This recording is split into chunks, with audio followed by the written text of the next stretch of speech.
Favorite things that I get to do in my role is get to know new families and help them get situated. So if it's your first time, or if you haven't let us know that you've been here before, would you text Gold Creek to that number on your screen? That'll allow us to reach out and send you a little bit more information. Also, we want to thank you to those that have given of their time and their resources. We can't do this without you. So if you're somebody who's been thinking about it and you'd like to begin giving of your resources today, would you text GC Mill Creek to that number on the screen? Again, thanks for joining us.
Resurrection song. This is my hallelujah call. This is why it's to you I run.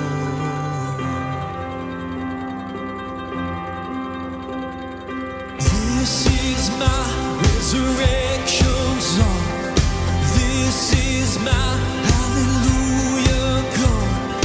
This is why it's to you I run.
Jonah, why did you try to run away? Did you think you could hide? How come you took off in the opposite direction? Why didn't you want to get up and go? Don't you know that you can't escape me, even in the depths of the sea? What took you so long to pray? Did you forget that I'm the only one who can save you? Don't you believe I'm the God of second chances? Jonah, is it right for you to be angry? Shouldn't I feel sorry for such a great city?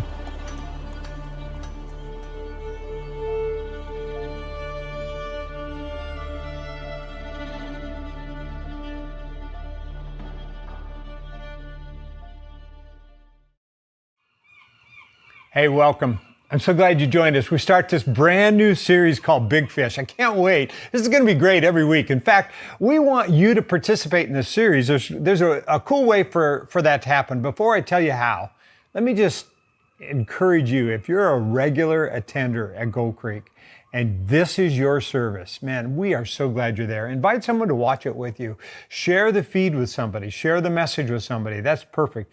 We're glad you're here. You're a part of us. We want to stay connected to you. Make sure you let us know what's going on in your life. If you're a newcomer, man, welcome aboard. It's really easy to join us, and we're going to help you get connected. And if you're just investigating us, this is the perfect way to do it. Thanks for coming. Hope you enjoy the message today. Well, I want to tell you how you can participate in Big Fish series. We encourage everybody to go fishing, especially take a kid fishing or take your spouse fishing or somebody fishing, and then take a picture of a fish and post it. All you have to do is tag it to @GoldCreekChurch. And if you'll do that, you'll be entered into a contest today at 10:30 this Sunday morning, 10:30. We're going to draw out of the hat those that have posted a name and give away a rod. You might win. We'll send it to you if you're far away, but we'll get that rod to you. So you want to participate in that. We're going to have a lot of fun through this series. We might even have, I've got a bunch of salmon. I'm thinking about cooking some salmon one time at the drive-in service. So it's going to be a great time. Thanks again for joining us in this series. The title of the message today it's called, What Are You Running From? What are you running from? Now just think about that question. What makes you run? Now, I'm not talking about running to get in shape and all that, but usually what I'm talking about is running out of fear. I went fly fishing in Alaska one time there was four other guys with me, and we'd been out in the wilderness for a while, and I wanted to go fly fishing to this little creek, and so I took my fly rod. They took their rifles because there were a lot of bears around. And I remember we were walking along, and as we got close to the creek, there was a bear on the hillside. And we noticed the bear on the hillside, and the first thing that we noticed, it was running right at us. And it was running right at us. I had my fly rod, and I remember turning to the guys saying, let's get together, let's look as big as we can, let's just stand our ground, because that's what you do with bears. You don't run and let them chase you down. So I stood there as big as I could, and I looked around to see my friends who were going to stand there, and they had the rifles, I had the fly rod, and of course, they were on the run. So what did I do? I ran too. And the story I'm about to tell you is the story of Jonah, who is a guy that was running, and he was running out of fear. You know, see, let me just introduce Jonah a little bit. Jonah is what we call a minor prophet. A minor prophet is like one of those guys that's doesn't make the big league. He doesn't get a lot of time in the Bible. He's just a small piece. And in his day, there were 3 prophets that were operating at his time. And 2 of them were more major than he was. He was just a third guy. It was a guy when God would speak to him when he needed a different voice. And this guy was incredibly popular, and I'll tell you why. He had predicted prosperity for his country. And everything he said came true. So when he walked down the streets, wherever he was, they loved this guy named Jonah because he had predicted prosperity. But he has a problem. Jonah himself has a huge problem. He hates Gentiles. He's actually a racist. And God is about to ask him to do something he doesn't want to do. Now, he's been asked to go and reach the city of Nineveh, which is full of Gentiles. And the city of Nineveh would have been really ripe for a message from God because there'd been 2 plagues and then a solar eclipse, and they were waiting to hear something. They knew something was up, and they were waiting to hear from God. If Jonah would have just immediately gone and talked to them, they would have received the message from God. But the story of Jonah is a story that he wrote about himself and about his running from God. Let's dig in. We're going to do chapter 1 today, chapter 2 next week, chapter 3, and then chapter 4. You'll see each week we do a chapter. You can read ahead. You can see what it's like. It's a really fun story. So here it is, Jonah chapter 1, verses 1 and 2. The Lord gave this message to Jonah, son of Amittai.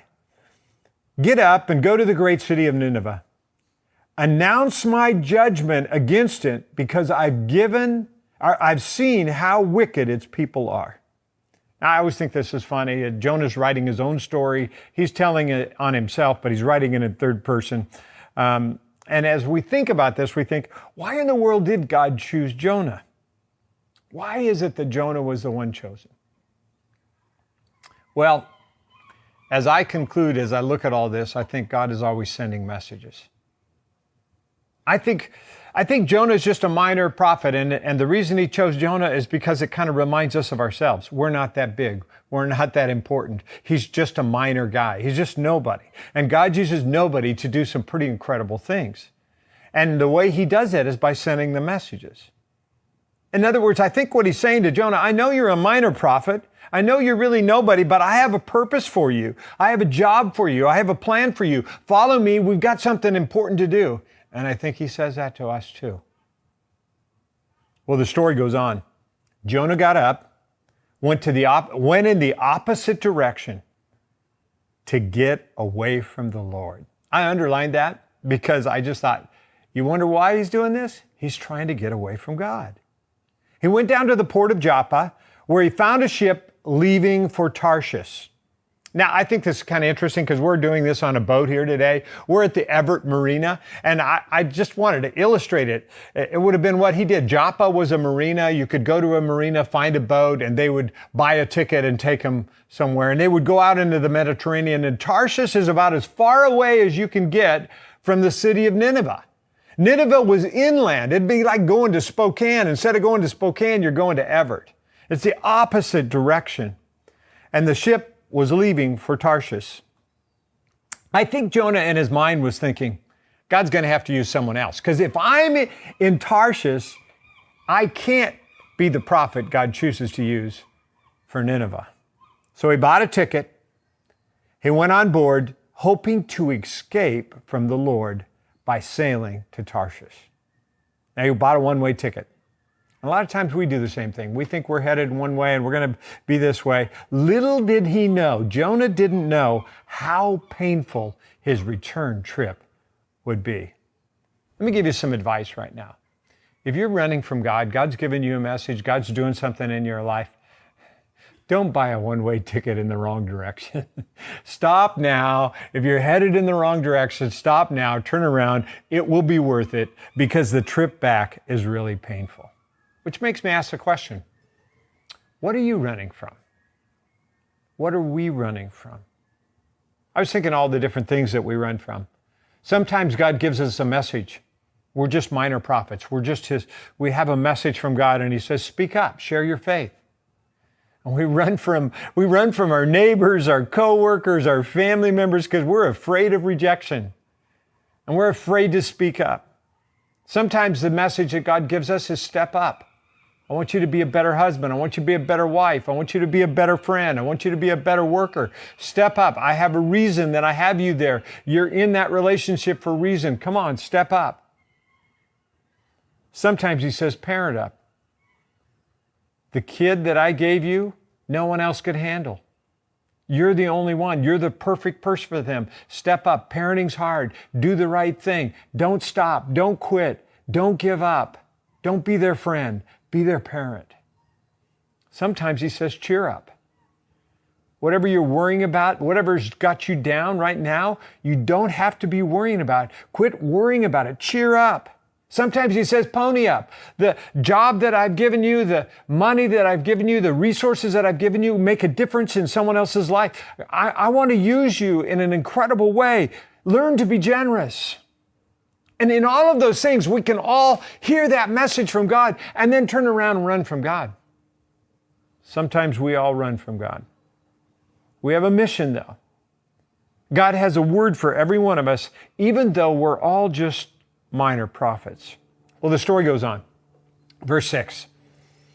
All this time, Jonah was sound asleep in the hold. It says, the Lord hurled a powerful wind over the sea, causing a violent storm that threatened to break the ship apart. Fearing for their lives, the desperate sailors shouted to their God and threw the cargo overboard to lighten the ship. In other words, this is a storm like none other. These are sailors. They knew what they were doing. This was a worse storm they've ever experienced. And it's pretty amazing. They're doing everything they can to survive. While they're doing this, all this time, Jonah was sound asleep in the hold. So the captain went down after him. How can you sleep at a time like this? I was thinking about that. Why do you think Jonah was asleep in the hold? You know what? He was hiding from God. He was hiding from God. Now, maybe you're listening today and you've been running from God for a long time. I know of a young woman who's been running from God for a long time. I've been in relationship with her for a long time, and I remember her as a teenager. She began to run from God, and she ran to drugs. She tried to fill her life with drugs and alcohol and all of that, and that ended in some pretty terrible experiences. And then she began to fill her life with men.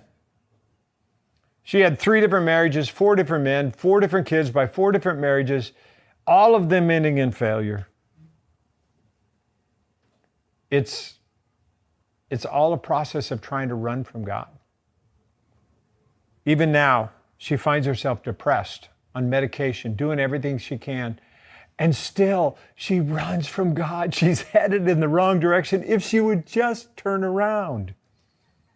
Here we find Jonah, depressed, asleep in the bottom of the ship, hiding from God. Maybe that's you, maybe that's us. Well, the story goes on. It says, get up and pray to your God. Maybe he will pay attention to us and spare our lives. Then the crew cast lots to see which one of them had offended their gods and caused the terrible storm. Now I think, what did Jonah think was going to happen here? What did he believe God was going to do? I just wonder, what did he really think? Well, the next verse tells us what happened. When they did this, the lots identified Jonah as the culprit. Was that a lucky guess? Or was that God? Jonah knew. He knew it was his fault. Can I say that the beginning of change, when you really want to stop running from God, the beginning of change happens when you just begin to own your stuff. Have you ever had trouble losing keys? My wife and I have always had trouble losing keys. Sometimes we have trouble losing our checkbook. And it's so frustrating when you come in and you know you had the keys, you put them right here. And so the first thing you do is you blame the kids, you blame the dogs, you blame anybody you possibly can, because you don't want to be responsible for the fact that you probably lost the keys. It's probably right where you put them the last place. And the beginning of change is when you finally just say, it's my fault. I got to figure this out. I can't worry about who I think it's their fault. I just need to own my stuff.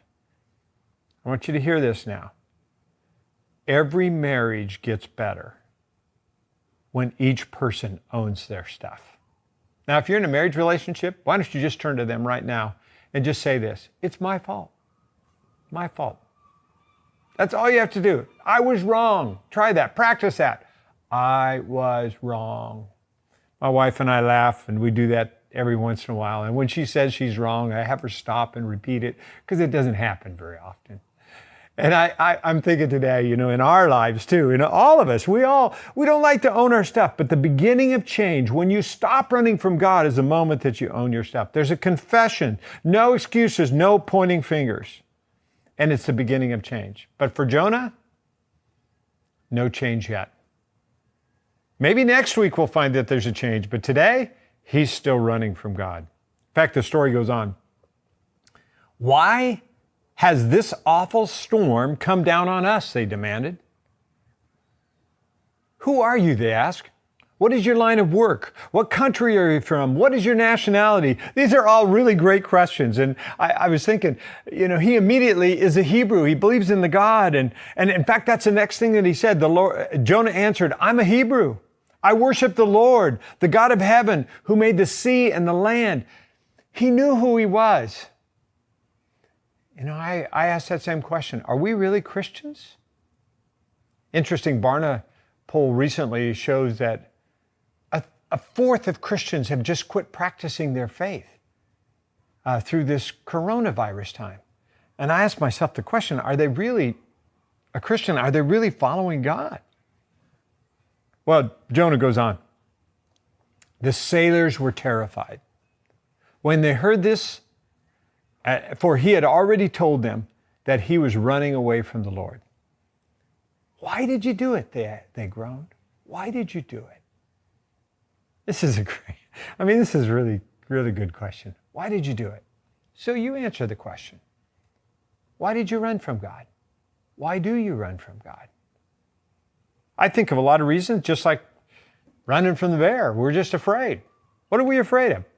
Oh, I talk to people all the time. They're afraid they're not going to have any fun as a Christian. They're afraid it's going to be too hard for them, too big. They're going to be too religious, too rejected by their friends, you just fill in the blank. There's so many people that are running from God because of fear. I had a good friend who I shared my faith with, and over a period of time, I convinced him about God, and I talked to him about how Jesus was real and how he was meaningful to me. And at the end of the day, I remember asking him this question, do you really believe in Jesus? And he said, yeah, I really believe in Jesus. And do you believe he's really the only way to God? Yeah, I really believe that. Well, why don't you commit your life to him? And he said, no, I'm not ready yet. I want to do a lot of things before I do that. And he turned around and he ran away from God. His life ended in a really terrible spot. And he eventually turned to God. But if he would have stopped right there and just said, man, I need to just turn toward God, how much better his life would have been. But in his mind, he had more to do. Why do you do it? Why do you run? Well, Jonah goes on and says this, verse 11. Since the storm was getting worse all the time, they asked him, what should we do to stop the storm? And here's an interesting answer.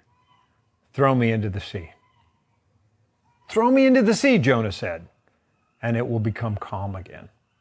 Now, I was thinking of a lot of different answers he could have had. If he was really done running from God, all he had to do is say, turn the boat around, take me back, and I'll go to Nineveh.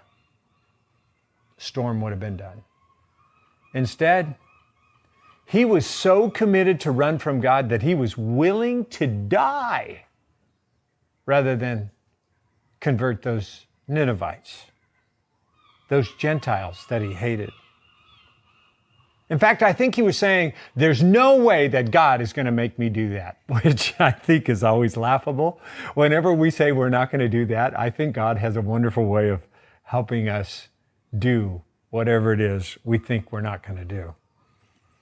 Well, the story goes on. I know that this terrible storm is all my fault.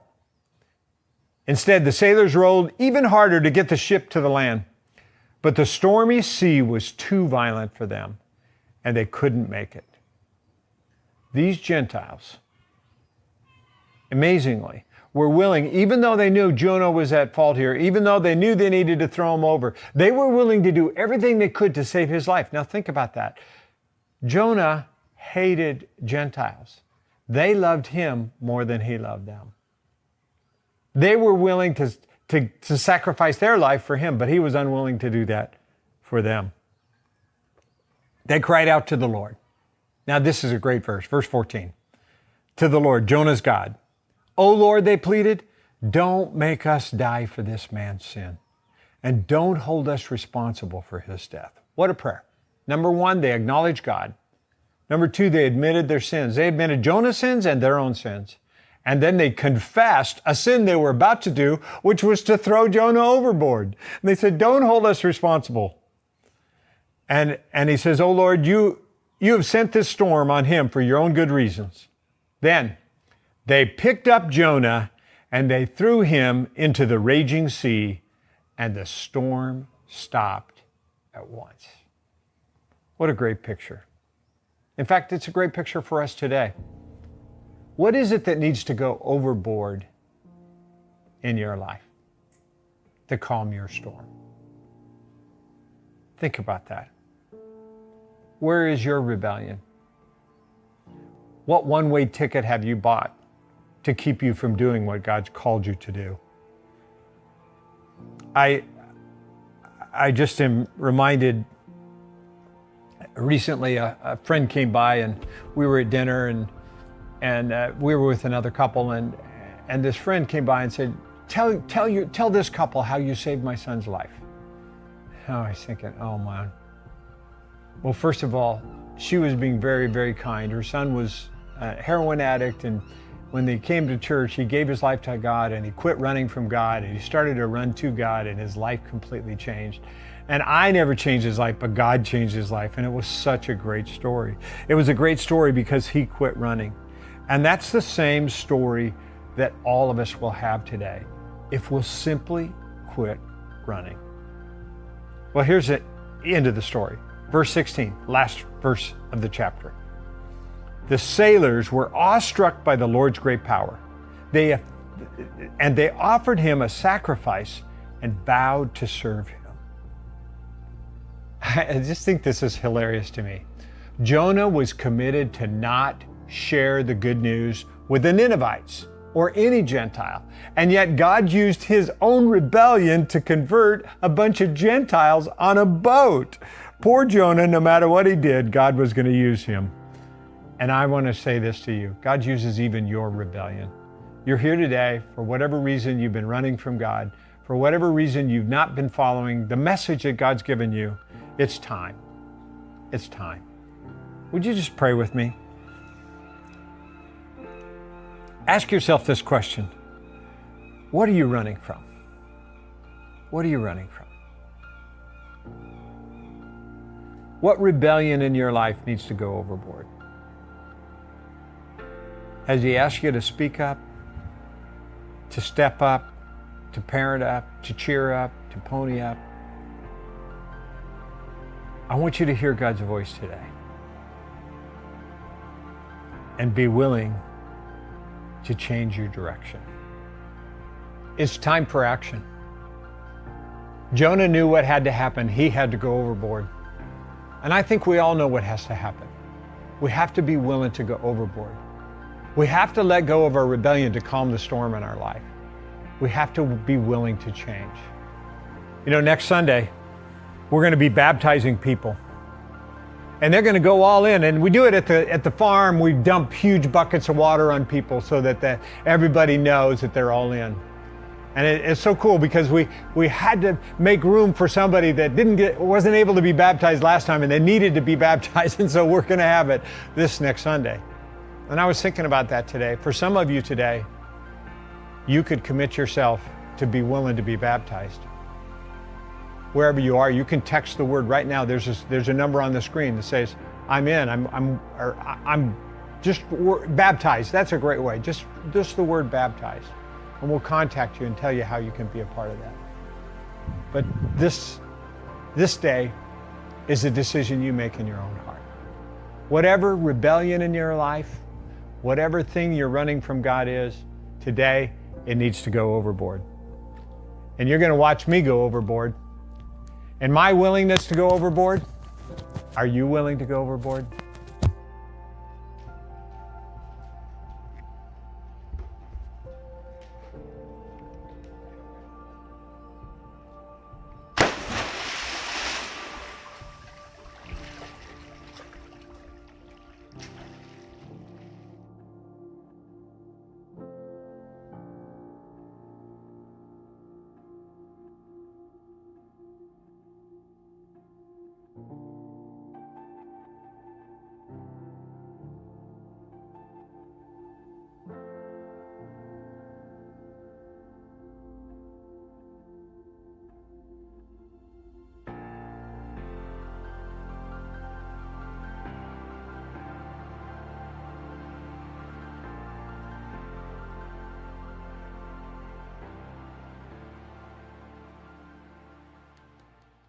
Thanks for joining us today. To keep up to date on what's going on here at Gold Creek, make sure you're following us on social media.